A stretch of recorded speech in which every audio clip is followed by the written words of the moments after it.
ভারতীয় জনতা পার্টির ওবিসি মোর্চার করিমগঞ্জ জেলার জেলা কার্যনির্বাহ সভা রামকৃষ্ণনগরে অনুষ্ঠিত হয়।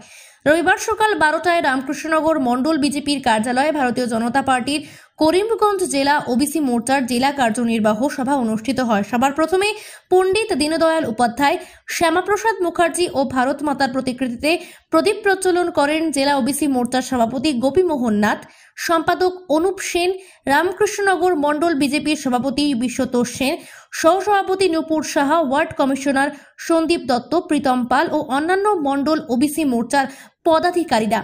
এরপর সভায় উপস্থিত 12 জন মণ্ডল প্রভারীকে উত্তরীয় পরিয়ে সংবর্ধনা দেওয়া হয় জেলা ওবিসি মোর্চার পক্ষ থেকে।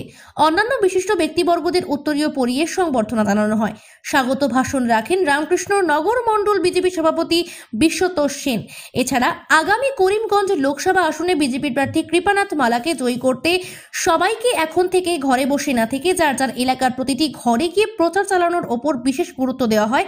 এই সভায় ওবিসি মোর্চার সাংগঠনিক বিষয়গুলোর ওপর বিশেষ বক্তব্য রাখেন জেলা ওবিসি মোর্চার সভাপতি গোপীমোহন নাথ, ওয়ার্ড কমিশনার সন্দীপ দত্ত, জেলা ওবিসি মোর্চার সম্পাদক অনুপ সেন, প্রাক্তন জেলা পরিষদ সদস্য সঞ্জিত পাল, জেলা ওবিসি মোর্চার কোষাধ্যক্ষ স্বপন নাথ ও দুর্লভছড়া মণ্ডল ওবিসি মোর্চার সভাপতি বিমল নাথ।